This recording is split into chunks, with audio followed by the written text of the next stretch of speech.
تو آج نئے سال کا آغاز ہے، تو ہمارے بہت سے دوست، بہت ساتھی جو ہیں وہ اس سال میں ہم سے جدا ہو گئے، تو میں چاہتا ہوں ان کا بھی ذکر ساتھ ساتھ ہو جائے۔ سب سے بڑی بات کہ جو اس اسٹیج کے موجد تھے، جن کی وجہ سے آج جو آپ اسٹیج ڈرامے دیکھ رہے ہیں، اس اسٹیج کے بانی جناب امان اللہ خان صاحب، وہ اس سال میں وہ انتقال کر گئے۔ اس کے علاوہ ہمارے جو بڑے تھے، بزرگ تھے، جن کی وجہ سے آج ہم اس اسٹیج پہ کھڑے ہیں، جنہوں نے یہاں پہ بہت ساری پروڈکشنیں، بہت سارے ڈرامے کیے۔ چاچا محمد اسلم صاحب وہ بھی انتقال کر گئے تھے اسی سال میں، تو ان کے لیے بھی مغفرت کی دعا کیجیے گا۔ اور ان کے بیٹے رانا شانی صاحب، رانا عباس صاحب، رانا شہباز صاحب، ابھی جتنے بھی پروڈکشنیں چل رہی ہیں کئی 2-3 سالوں سے انہی کے مسلسل ڈرامے چلتے ہیں۔ تو ہمیں جو پچھلے سال میں 2020 میں جو طرف یادیں ہمارے ساتھ وابستہ ہیں، ہم نے کوشش کرنا ہے کہ آنے والے سالوں میں ان کو یاد رکھیں اور ان سے کچھ سیکھیں، کیونکہ ان سے کچھ سیکھ کے ہی ہمارا آنے والا جو مستقبل ہے وہ اچھا ہو سکتا ہے، درخشاں ہو سکتا ہے۔ تو 2020 اس میں سب سے بڑی جو آفت ہم پہ آئی ہے وہ ایک کرونا کی شکل میں ہے، تو پوری دنیا اس کی لپیٹ میں تھی، اور اگر سب سے کم جو اثر ہوا ہے وہ ہمارے اس پیارے پاکستان، ملک پاکستان پہ ہوا ہے، کیونکہ ہم سب وہ جتنی بھی احتیاطیں بتاتے ہیں کہ آپ سینیٹائزر کریں، ہاتھ دھوئیں، 5 منٹ بعد ہاتھ دھوئیں، تو یہ سارا کچھ ہمارے اسلام میں ہے کہ ہم 5 وقت کی نماز پڑھیں تو کسی کو کرونا نہیں ہو سکتا،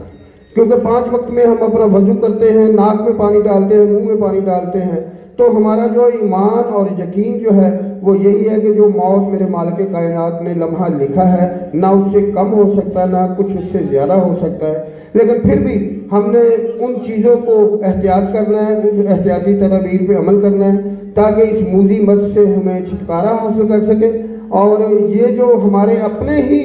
کچھ ایسے گناہ ہیں، کچھ ایسے باتیں ہیں جو ہمارے سامنے آ گئی ہیں، یہ کوئی آفت اللہ کی طرف سے نہیں ہے، یہ انسانوں کی پیدا کی ہوئی آفت ہے۔ کوئی کہہ رہا ہے 5G کی وجہ سے آیا، کوئی کہہ رہا ہے کچھ کہہ رہا ہے، یہ وائرس خود ہی تخلیق کیا ہے، خود ہی انسانوں پہ یہ پڑ گیا ہے۔ اللہ پاک ہمیں اس وائرس سے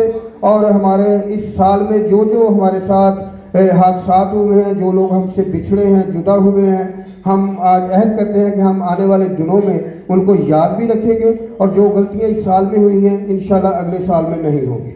تو 12 بج گئے ہیں، کیک لائیں جی، جی ہیپی نیو ایئر، زندہ آباد۔ تسلیم صاحب اٹھے ذرا۔ اچھا، دوسری ہمارے کیک جو ہے ماشاءاللہ آج نئے سال کی خوشی میں ہم کاٹنے جا رہے ہیں، تو ہمارے جو بزرگ ہیں، جو ہمارے سینئر ہیں، ہمارے اس تھیٹر کے آنر اور ہمارے بزرگ، ہمارے باپ کی جگہ جناب شیخ